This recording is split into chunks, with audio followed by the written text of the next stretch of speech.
Cada 20 de marzo se conmemora en la provincia el Día Provincial de la Prevención Sísmica. Esto se debe al terremoto ocurrido aquí en Mendoza, el más grande en su historia. Hablamos con el doctor, profesor y licenciado en Historia, Daniel Grilli, y esto nos decía al respecto. A lo largo del tiempo, la provincia ha tenido toda una serie de eventos extraordinarios en lo que se refiere a movimientos sísmicos.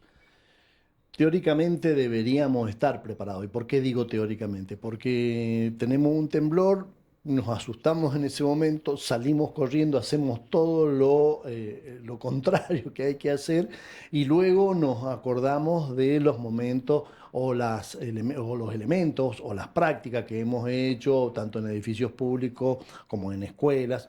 Yo creo que a nivel escolar sí se hacen las prácticas y se llevan a cabo todas estas tareas de prevención y preparación para un evento como este, pero a veces en los domicilios yo creo que estamos un poco olvidados. No hay que olvidar lo que dijeron los romanos.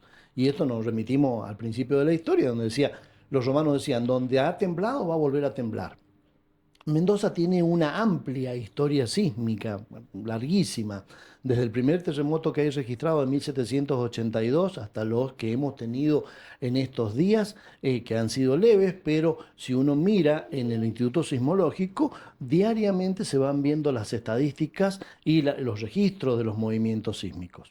Para resumir, digamos que es un día para tomar conciencia de que vivimos en una zona sísmica, que las construcciones tienen que tener un cierto parámetro, como bueno, todos los consejos profesionales eso lo saben y lo van advirtiendo, y lamentablemente por ahí nos toca de improviso. Por supuesto, el terremoto no va a avisar, pero es necesario estar preparado, tener la mochila como corresponde, el agua, las pilas, tener ya como una especie de protocolo, bueno, cortar la luz, cortar el gas.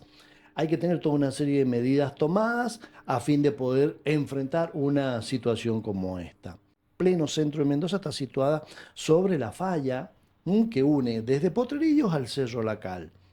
Y hay terremotos que han marcado la historia sísmica, por ejemplo, del 1927, que fue realmente dramático porque hay fotografías de la época donde se alcanzan a ver los edificios quebrados en cruz, o sea, en los dos movimientos.